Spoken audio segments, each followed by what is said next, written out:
أعوذ بالله من الشيطان الرجيم. بسم الله الرحمن الرحيم. السلام عليكم ورحمة الله وبركاته. الحمد لله رب العالمين، أحمده تعالى وأشكره وأتوب إليه وأستغفره ونعوذ بالله من شرور أنفسنا ومن سيئات أعمالنا، من يهده الله فلا مضل له ومن يضلل فلا هادي له. أشهد أن لا إله إلا الله وأشهد أن محمدا عبده ورسوله لا نبي بعده. قال الله تعالى في كتابه الكريم: أعوذ بالله من الشيطان الرجيم. بسم الله الرحمن الرحيم. اهدنا الصراط المستقيم صراط الذين أنعمت عليهم غير المغضوب عليهم ولا الضالين. Al-ayat. Hadirin jamaah salat subuh yang dirahmati Allah, pada kesempatan yang mulia ini di malam hari 21, insyaallah tema kita adalah seni berinteraksi dengan Al-Quran. Dan insyaallah nanti juga berkaitan dengan salah satu hadis di Al-Arba'in An-Nawawi, yaitu hadis ke-25. Dalam surah Al-Fatihah ayat 6 dan 7, Allah Subhanahu wa taala berfirman: ihdinas siratal mustaqim siratal ladzina an'amta 'alaihim ghairil maghdubi 'alaihim waladdallin. Amin. Di situ Allah memberikan keterangan bahwa kita setiap hari atau setiap sholat setidaknya meminta petunjuk kepada Allah untuk berada di jalan yang lurus. Ihdinas siratal mustaqim. Ya Allah, tunjukilah kami jalan yang lurus.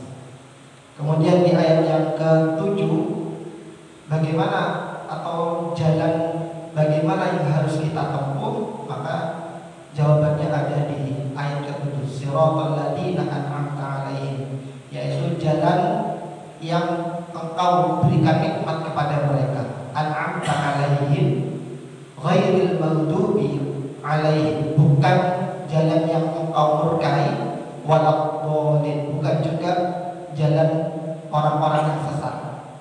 Jadi kelompok pertama dalam salah satu tafsir menunjukkan an'amta 'alaihim adalah minan nabiyyin was-siddiqin wasyuhada was-sholihin. Ada 4 golongan yang patut, yang menjadi contoh dan teladan kita dalam hidup ini. Sedangkan ghairil maghdub, al-maghdub 'alaihim itu orang-orang Yahudi, dan ad-dallin itu adalah orang-orang Nasrani. Hadirin jamaah yang dirahmati Allah, dalam sebuah hadis juga Rasulullah pernah bersabda, khairul quruni qarni tsumma alladhi yalunahum tsumma alladhi yalunahum. Sebaik-baik masa generasi adalah generasiku, kemudian generasi setelahku, kemudian generasi setelahku. Jadi Rasulullah menekankan kalau kita ingin mengambil contoh orang-orang yang baik, orang-orang yang benar pemahaman agamanya, maka ambillah dari 3 generasi pertama, baik itu dari Rasulullah, kemudian para sahabat, dan mungkin yang ketiga itu adalah para tabi'in. Dalam hadis Al-Arba'in An-Nawawi, di sini ada sebuah cerita menarik yang disampaikan oleh Abu Dzar Al-Ghifari. An Abi Dzar radhiyallahu anhu anna nasan min ashabi Rasulillah sallallahu alaihi wasallam qalu lin nabi. Ada segerombolan orang dari sahabat Rasulullah sallallahu alaihi wasallam datang kepada Nabi. Ya Rasulullah, dhahaba ahlud dusur bil ujur. Orang-orang ini mengatakan kepada Nabi, banyak orang kaya yang mereka itu punya bonus pahala dengan harta mereka. Mereka itu gampang sedekah. Dhahaba ahlud dusur. Ad-dusur artinya orang yang punya banyak harta. Yusalluna kama nusalli wa yasumuna kama nasum. Padahal mereka itu juga sama seperti kami, sholat, mereka sholat, kami juga sholat, mereka puasa, kami juga puasa. Wa yatasaddaquna bi fuduli amwalihim. Tapi mereka itu punya kelebihan, mereka itu punya uang sehingga mereka bisa berinfak lebih daripada kami. Dalam penjelasannya, orang-orang yang datang kepada Rasulullah ini adalah orang-orang atau sahabat-sahabat yang fakir, orang-orang ekonominya itu tidak sebanding dengan sahabat yang kaya. Maka Rasulullah mengatakan, "Qala awalaisa qad ja'alallahu lakum ma tasaddaqun?" Bukankah Allah sudah menjadikan kamu itu bisa punya kesempatan banyak untuk bersedekah? Inna lakum bi kulli tasbihatin shadaqah. Ketika kamu mengucapkan tasbih subhanallah, itu sedekah, kata Rasulullah. Wa kulli takbiratin shadaqah. Kamu mengucapkan takbir zikir, takbir itu sedekah. Wa kulli tahmidatin shadaqah. Setiap kita mengucapkan hamdalah, alhamdulillah itu sedekah. Wa kulli tahlilatin shadaqah. Setiap kita bertahlil la ilaha illallah itu sedekah. Wa amrin bil ma'ruf shadaqah. Kita menyuruh pada kebaikan walaupun itu kecil, itu juga sedekah. Wa nahyin 'an munkar shadaqah. Melarang pada sesuatu yang mungkar itu juga termasuk sedekah. Yang terakhir, wa fi bud'i ahadikum shadaqah. Bahkan ketika kalian itu mengumpuli istri-istri kalian, itu juga termasuk sedekah. Maka mereka bertanya, "Qalu ya Rasulullah, wahai Rasulullah, ayati ahaduna syahwatahu wa yakunu lahu fiha ajrun?" Apakah ketika kita melampiaskan syahwat kita kepada istri kita ada pahalanya? Qala, kata Rasulullah, "Ara'aitum law wada'aha fi haram akana alaihi ajrun?" Bukan kamu, bagaimana pendapat kalau itu diletakkan pada sesuatu yang haram, apakah itu menjadi dosa? Maka kata Rasulullah, "Fakadzalika idza wada'aha fil halal kana lahu ajrun." Maka pemahaman terbaliknya, ketika sesuatu itu diletakkan pada sesuatu yang halal, maka itu berbuah pahala. Hadis diriwayatkan oleh Muslim. Hadirin yang dirahmati Allah, dalam Syarah Al-Arba'in An-Nawawi, dalam kitab Al-Anwar Al-Muhammadiyah Syarh Al-Arba'in An-Nawawiyah dijelaskan. Di sini yang datang kepada Rasulullah adalah orang-orang yang fakir, orang-orang muhajirin yang berhijrah dari Mekah kemudian datang ke Madinah dalam keadaan fakir. Dan yang menarik adalah kualitas pertanyaan yang mereka sampaikan kepada Rasulullah. Mereka tidak iri dengan banyaknya harta yang dimiliki orang-orang kaya, sahabat Ansor atau sahabat-sahabat muhajirin yang punya harta banyak. Mereka bertanya iri dengan pahala.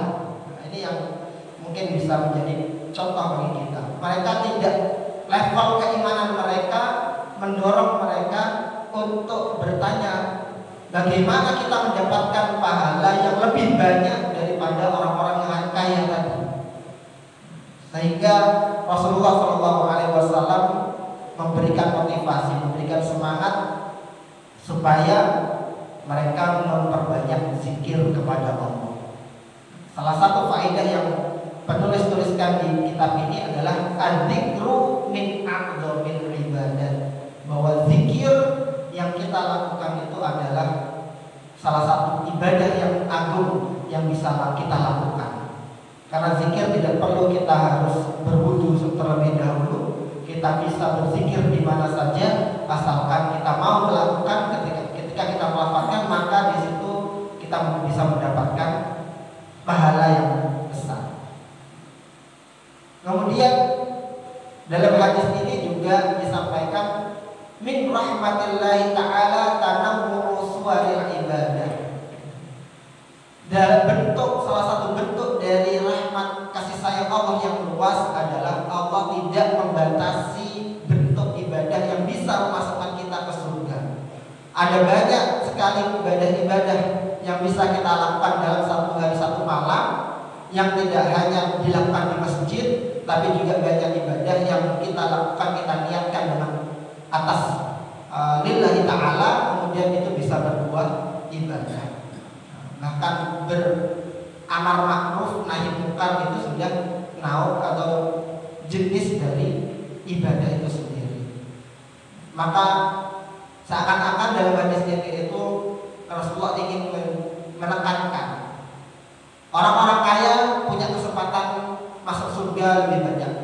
bukan berarti orang-orang yang taraf ekonomi tidak seperti orang-orang kaya kemudian mereka tidak bisa untuk bersedekah, tetapi mereka punya amalan yang lain yang bisa digunakan untuk bisa masuk ke surga Allah Subhanahu wa taala.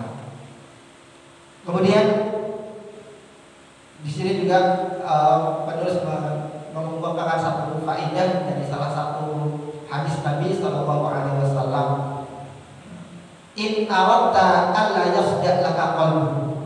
Ketika kamu ingin hatimu itu tidak tertekan, tidak punya banyak tekanan. Wala yaqaka hammun wala karbu. Ketika kamu sedih, ketika kamu gelisah itu kamu bisa tetap tenang, tidak panik. Wala yaqa 'alaika dhanbun, dan dosa-dosa kamu itu bisa diampuni. Fa'aktir minal baqiyatis shalihah. Ada satu zikir yang Rasulullah SAW tekankan, dan ini zikir sering kita baca. Apa itu? Subhanallah walhamdulillah wa la ilaha illallah wallahu akbar wa la haula wa la quwwata illa billah. Ketika kita dalam keadaan yang tidak baik-baik saja, kita bisa mendawamkan zikir ini, dan insya Allah itu menjadi bagian sholihah atau sesuatu amal kebaikan yang baqo atau yang abadi di sisi Allah Subhanahu wa taala. Mungkin ini yang bisa kami sampaikan. Yang kami mohon maaf. Ihdinas siratal mustaqim. Assalamualaikum warahmatullahi wabarakatuh.